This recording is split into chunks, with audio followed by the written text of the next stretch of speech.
আসসালামু আলাইকুম। আশা করি সবাই ভালো আছেন। ইটস আশরাফুল ইসলাম লালন, আশরাফুল ইসলাম লালন ইত্যাদি পেজ এবং ইউটিউব চ্যানেল যে যেখান থেকে দেখছেন সবাইকে আন্তরিক ভালোবাসা অভিনন্দন। যারা ফেসবুকে থেকে দেখছেন ফেসবুক পেজটি লাইক ফলো শেয়ার দিয়ে এবং ইউটিউব চ্যানেলটি সাবস্ক্রাইব করে পাশে থাকুন, ধন্যবাদ। তো আজকের টপিকটি হলো যে ইতালি বিএফএস গ্লোবাল আজকে কি পরিমাণ রিটার্ন পাসপোর্ট, স্ক্যান পাসপোর্ট এবং কি নতুন অ্যাপয়েন্টমেন্ট পেয়ে বিএফএস গ্লোবালে কি পরিমাণ পাসপোর্ট সাবমিট করেছে এবং কি পরিমাণ রিজেক্ট দিয়েছে এবং কি পরিমাণ ভিসা ডেলিভারি দিয়েছে এবং কি আজকে কোন সালের ভিসাগুলো বেশি দিয়েছে, 2023 সাল নাকি 2024 সাল নাকি 2025 সালের ভিসাগুলো বেশি দিয়েছে এবং তারা ভিসা পাওয়ার কারণটা কি, এই বিষয়টা নিয়ে আজকে তুলে ধরবো। তবে আপনাদেরকে একটা জিনিস বলে রাখি যে এই যে আজকে যে ভিসা দিচ্ছে অনেকে ভিসাগুলো কালেক্ট করছে, এর মধ্যে 2025 সালের ভিসাগুলো বেশি কালেক্ট করছে। তো এইটার মূল বিষয়টা হলো যে আপনারা জানেন যে একটা নোটিশের মাধ্যমে ইতালি বিএফএস গ্লোবাল বলেন বা ইতালি অ্যাম্বাসি বলেন যে তারা একটা নোটিশ দিয়েছিল যে 22 অক্টোবরের 2024 সালের 22 অক্টোবরের পরের নুলস্তাগুলো ওই ফর্ম পূরণের মাধ্যমে অ্যাপয়েন্টমেন্ট নিতে পারবে। এখন এখানে একটা প্রশ্ন রয়েছে, যেটা হলে যে 22 অক্টোবরের আগের যেই নুলস্তাগুলো সেই নুলস্তাগুলো কিন্তু অ্যাপয়েন্টমেন্টের জন্য মেল করে অনেকে অপেক্ষা করতেছে। তো 22 অক্টোবরের পরেরগুলো সেগুলোও কিন্তু অ্যাপয়েন্টমেন্টের জন্য অনেকে মেল করছিল। তো যেহেতু নতুন নোটিশে একটা দিয়েছিল যে 22 অক্টোবরের পরের নুলস্তাগুলো ওই ফর্ম পূরণের মাধ্যমে অ্যাপয়েন্টমেন্ট নিয়ে দ্রুত একটা সমাধান পেয়ে যাবে। তো 22 অক্টোবরের আগে যারা নুলস্তা পাইছে তো মানে ইস্যু করছে, তো সেই নুলস্তাগুলো কিন্তু অ্যাপয়েন্টমেন্টের জন্য মেল করা, কিন্তু তারা কিন্তু বিএফএস গ্লোবালে জমা দিতে পারে নাই। তো এইটা কেন করলো? তো 22 অক্টোবর আগের নুলস্তাগুলো তো ওই 2025 সালের নিয়মে আনতে পারতো, কিন্তু 22 অক্টোবর আগের নুলস্তাগুলো ওইগুলা স্টপ করে এখন 22 অক্টোবর পরেরগুলো ওই ফর্ম পূরণের মাধ্যমে অ্যাপয়েন্টমেন্ট নেওয়া সুযোগ করে দিল। এখন 22 অক্টোবর আগেরগুলো আপনি রিইস্যু করেন, ওটা আলাদা হিসাব, আর 22 অক্টোবর পরেরগুলো তো রিইস্যু করা লাগতেছে না, যেহেতু নোটিশে স্পষ্টভাবে বলে দিয়েছে যে 22 অক্টোবর পরের নুলস্তাগুলো ওই ফর্ম পূরণের মাধ্যমে আপনারা সহজেই অ্যাপয়েন্টমেন্ট নিতে পারবেন এবং কি দ্রুত একটা সমাধান পেয়ে যাইতেছে। অলরেডি অনেকে 5 দিনে, 7 দিনে, 3 দিনে ভিসা পাইতেছে। তবে রিটার্ন পাসপোর্ট সাবমিট করার পর অনেকে আবারও 15 দিন, 20 দিন এবং কি অলরেডি অনেকের 35 দিন হয়ে গেছে গা, এখনও সমাধান পাইতেছে না। সর্বোচ্চ 40 দিন পরেও অনেকে ভিসা পাইছে সাবমিট করার পর। কিন্তু যারা ওই 22 অক্টোবর পরেরগুলো তারা কিন্তু অ্যাপয়েন্টমেন্ট পাইতেছে, তো সাবমিট করার পর তারা 3 দিনে, 7 দিনে দ্রুত সমাধান পাওয়া যেতেছে। তো আমার বিষয়টা যেটা যে 22 অক্টোবরের আগেরগুলো ওইগুলো তো অনেকে জমা দিতে পারেন নাই, এখনও অপেক্ষা আছেন অ্যাপয়েন্টমেন্টের জন্য মেল করে। তো আপনারা 25 সালের আওতায় আনে নাই কেন? এখানেও কিন্তু একটা ঘাপলা যে 25 সালের আওতায় কেন আপনাদের আনে নাই।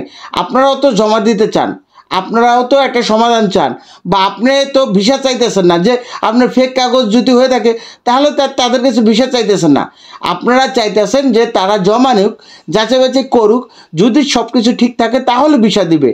তো এখন 22 অক্টোবরের পরেরগুলো এইভাবে দিতেছে সুযোগ, কিন্তু 22 অক্টোবর আগেরগুলো এরকমভাবে ঝামেলা বাজায় রাখছে, তাদেরকে আবার রিইস্যু করে আবারও তাদেরকে অ্যাপয়েন্টমেন্ট নিতে হইতেছে কেন?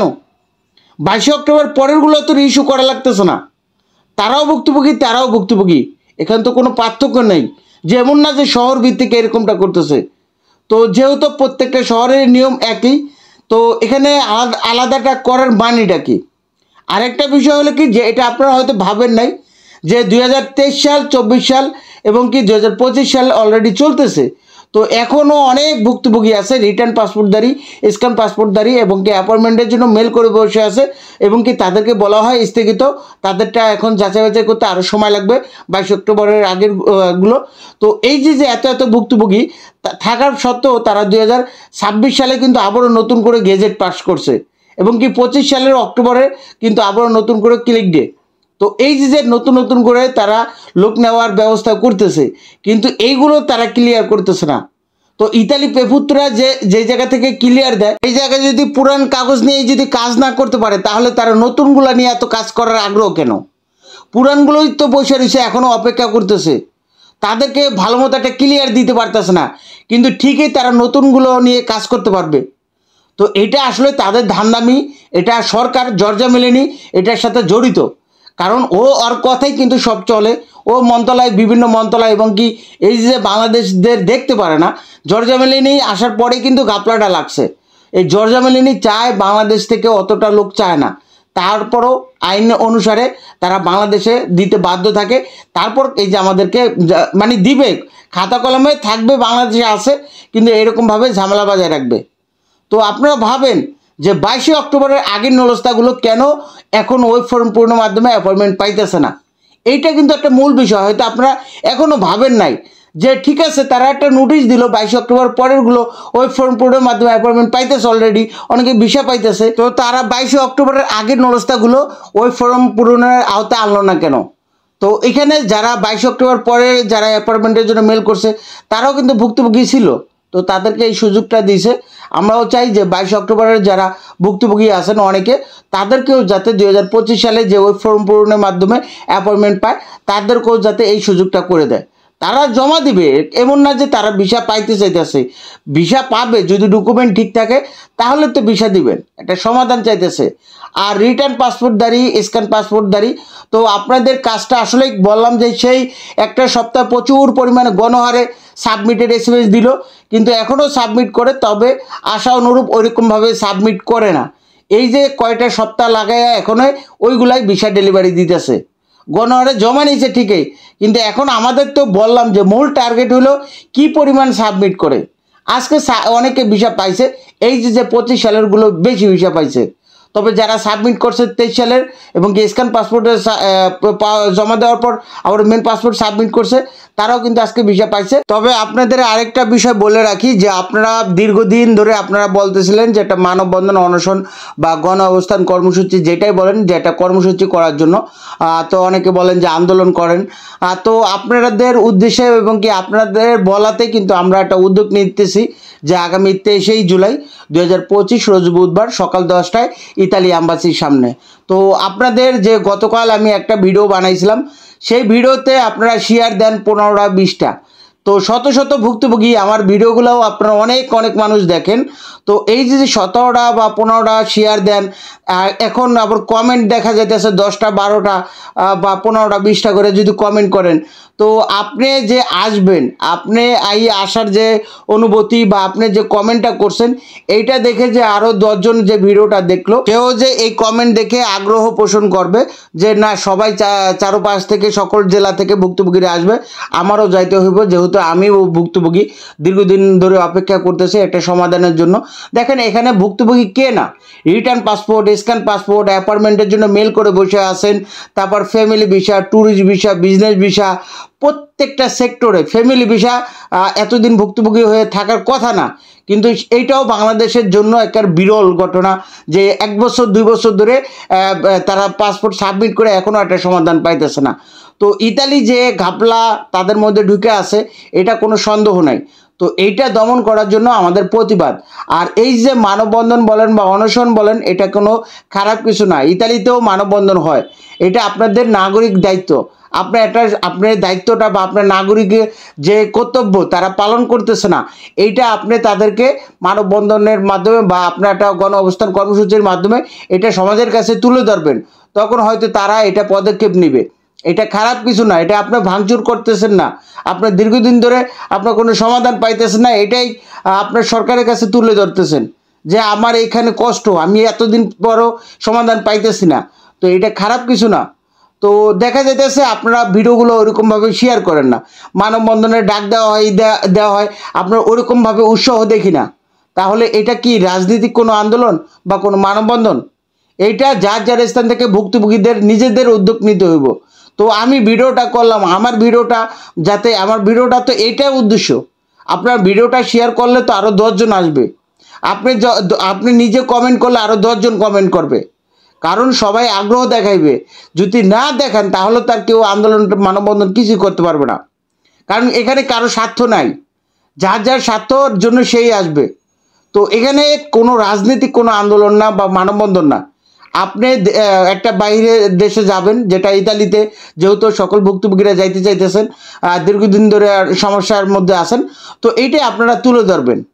আপনার দেশের কিছু চাইতেছেন না, আপনার সরকারি চাকরি চাইতেছেন না এবং কি সরকারি কোনো ভাতা চাইতেছেন না, আপনি চাইতেছেন যে ইতালিতে যাবেন, রেমিটেন্স পাঠাবেন, আপনার রেমিটেন্সের কারণে এই বাংলাদেশ ভালো থাকবে, আপনার পরিবার ভালো থাকবে। তো এখানে এইটাই প্রতিবাদ, এখানে তো খারাপ কিছু না। তারপরও আপনারা ভিডিওটা শেয়ার করেন না, যেহেতু মানুষ আগ্রহ পোষণ করবে, আপনি দেখতেছেন আরেকজন আসার জন্য এই ভিডিওটা তার সামনে পৌঁছে দিবেন শেয়ারের মাধ্যমে, এটা আপনারা করেন না। গতকালে এটা প্রমাণ হয়ে গেছে যে আমরা যে একটা পরিশ্রম করি বা আমরা যে আপনাদেরকে সবাইকে একত্রিত করার জন্য আপ্রাণ চেষ্টা করি, কিন্তু আপনাদের মধ্যে ওই জিনিসটা নাই। তো এই জন্যই বলবো যে 23 তারিখ যে ডাক দেওয়া হয়েছে এটা আপনাদের ভুক্তভোগীদের পক্ষ থেকে আপনাদেরকে বলা হয়েছে যে আমরা এইরকমভাবে এই মাসে এইভাবে করলে, এই মাসে এটা করলে এটা হবে, ওই মাসে করলে ওইটা হবে। তো এইটা আপনাদের মতামত অনুসারে ডাক দেওয়া হয়েছে। এখন আপনারা যদি উৎসাহ না দেন তাহলে এটা ক্যান্সেল করতে সময় লাগবে না। তো এইটাই বলবো, যেটা আপনাদের ভালো মনে হয় অবশ্যই ওইটা কমেন্টে জানাবেন। এবং আন্দোলন বা মানববন্ধনের কোনো ভিডিও দেওয়া বা সকল ভিডিও কিন্তু মানুষের কাছে প্রচার করার জন্য আপনাদের শেয়ার করতে হবে, তাহলে কিন্তু প্রত্যেকটা মানুষের কাছে পৌঁছাবে। তো আজকে বিশাল আপডেট হলো যে আজকে 13 জুলাই 2025 রোজ রবিবার। তো আজকে মোট রিটার্ন পাসপোর্ট, স্ক্যান পাসপোর্ট এবং কি নতুন অ্যাপয়েন্টমেন্ট পেয়ে বিএফএস গ্লোবালের পাসপোর্ট সাবমিট সংখ্যা ছিল 43টি প্রায়। এর মধ্যে মোট রিজেক্ট সংখ্যা ছিল 17টি, মোট ভিসা সংখ্যা ছিল 116টি প্রায়। এর মধ্যে ফ্যামিলি ভিসা ছিল 21টি, এগ্রিকালচার ভিসা ছিল 70টি, স্পন্সর ভিসা ছিল 19টি, ডোমেস্টিক ভিসা ছিল 3টি, ট্যুরিস্ট ভিসা ছিল 2টি, বিজনেস ভিসা একটা ওখানে, স্টুডেন্ট ভিসা 1টি। তো আজকে মোটামুটি অনেক শহর থেকেই ভিসা হয়েছে। তো বিশেষ করে নাপোলি শহরেও কিন্তু আজকে ইতালি ভিসা হয়েছে। তো কাসারটা শহরে ওরকম কোনো আপডেট নাই। তো সালেনো শহরে গত সপ্তাহে কিন্তু অনেকে সাবমিট করছিল, তো এই সপ্তাহে ওরকমভাবে দেখতেছি না। আর Palermo, Ragusa, Sicilia, Siena, Venice, তো এই যে এই শহর থেকে এখনও কিন্তু পাসপোর্ট সাবমিট করতেছে এবং ভিসা কালেক্ট করতেছে। এর মধ্যে রিমিনি শহর আছে, তো আরেকজ শহর আছে, তো আরও কিছু শহর আছে, রোম শহরেরও কিন্তু ভিসা হইতেছে, আর মিলান শহরেরও ভিসা হইতেছে। তো আরও বেশি কিছু কিছু শহর আছে। তবে আবার একটা বিষয় হলো যে একবারে কিছু কিছু শহর আছে সেগুলোর কাজই ধরে নেয়। এর মধ্যে আছে যে কাতাঞ্জারো শহর, তো এই শহরে কিন্তু একবারে কোনো রকম ভিসা বা রিজেক্ট এরকম অনেক আছে। আরও এই একটা দুইটা না, অনেক শহর আছে যে এখনও পর্যন্ত কোনো ভিসাও দেখা যায় নাই এবং কি রিজেক্টও দেখা যায় নাই, এবং কি বিনদেশির ভিসা দেখি নাই। বিনদেশির অনেক রিজেক্ট দেখছি, কিন্তু বিনদেশির এখনও পর্যন্ত কোনো ভিসা পাইতে দেখি নাই। তো আসলে হতাশ হওয়ার কিছু নাই। তবে এইটাই বলবো যে আল্লাহ তাআলা যেটা লিখছে ওইটাই হবে। তো নাপোলি শহর থেকে যে আজকে অনেকে ভিসা পাইছে, তো এইটার একটা ভয়েস শুনেন। আসসালামু আলাইকুম ভাই, আজকে স্ক্যান কপির বেশি, মানে স্ক্যান কপি জমা দেয় না বেশি, বিশাল মেসেজ ওয়াইজ স্ক্যান কপির বেশি, বুঝলি। আর নাপোলি শহরে আছে ভাই, নাপোলি শহরের 1 লোকে 5 জন, 3 জন পাইছি, নাপোলি শহরে 3 জন পাইছি, মানে মেসেজ আছে আর কি স্ক্যান কপি। জুলাই মাসের 7 তারিখ সম্ভবত জমা ছিল আর কি, বুঝলি। আর আজকে প্রচুর লোক আছে ভাই, সব বেশিরভাগ ভিসা কালেক্ট করতে আছে আর কি ভাই। আপনারা দিচ্ছি একটু দেখেন। আসসালামু আলাইকুম ভাই, যারা 2025 জমা দেয় তারা 3 দিনে ভিসা পায়, বললাম আরো কিছু 3 দিনে 2 দিনে, আজকে কতজনে পাইছে 3 দিনে 2 দিনে, যারা 2025 জমা দিতে আছে। তো সর্বশেষ যেটা বলতে চাই যে আগামী 23 জুলাই 2025 রোজ বুধবার সকাল 10টায় ইতালি অ্যাম্বাসির সামনে গুলশান 2। তো সবাই যার স্থান থেকে উপস্থিত থাকবেন। এখানে সবাইকে কিন্তু আমন্ত্রণ রইল, বিশেষ করে family visa, agriculture, sponsor, domestic, tourist, business এবং কি যারা ওয়ার্ক ভিসা ক্যাটাগরির মধ্যে রিটার্ন পাসপোর্ট, স্ক্যান পাসপোর্ট এবং কি অ্যাপয়েন্টমেন্টের জন্য মেল করে বসে আছেন দীর্ঘদিন। এবং কি এর মধ্যে বিশেষভাবে আপনাদেরকে বলতে চাই, অনেকে পাসপোর্টগুলো এখনও রিটার্ন পায় নাই। আপনারা জানেন যে 2023 সালে অনেকে জমা দিয়েছিল মেন পাসপোর্ট, তো অনেকের পাসপোর্ট কিন্তু রিটার্ন দিয়ে দিয়েছে। এর মধ্যে কয়েকজন, হাতে গোনা কয়েকজন কিন্তু এখনও তাদের কোনো সমাধান দেয় নাই, মানে তাদের কোনো পাসপোর্টেই রিটার্নেই দেয় নাই। তো তাদেরও কিন্তু বিষয়টা তুলে ধরা হবে। সকল ইতালি ভিসা ভুক্তভোগী ভাইদের আমন্ত্রণ রইল, যার স্থান থেকে সবাই আপনারা আসবেন এবং কি যার প্রতিবাদ আপনারা নিজেরাই করবেন, কারণ সমস্যা সবাই মিলে কিন্তু সমাধান করতে হবে। যদি আপনি ধরেন মানববন্ধন বা অনশনে আসলেন, আসার পর দেখলেন যে আপনার পাশের এক ভাই ঝামেলা করতেছে, এই ঝামেলার কারণে কিন্তু আপনিও কিন্তু এই ঝামেলা পোহাতে হবে বা আপনিও ক্ষতিগ্রস্ত হবেন। তো এতে করে যে আপনিও কিন্তু এটাকে সুন্দরভাবে কিভাবে সাকসেস করা যায় আপনারও কিন্তু এটা দায়িত্ব। এতক্ষণ সাথে থেকে ভিডিওটি দেখার জন্য আপনাদেরকে অসংখ্য ধন্যবাদ। আপনারা সুস্থ থাকুন, ভালো থাকুন, আল্লাহ হাফেজ, আসসালামু আলাইকুম।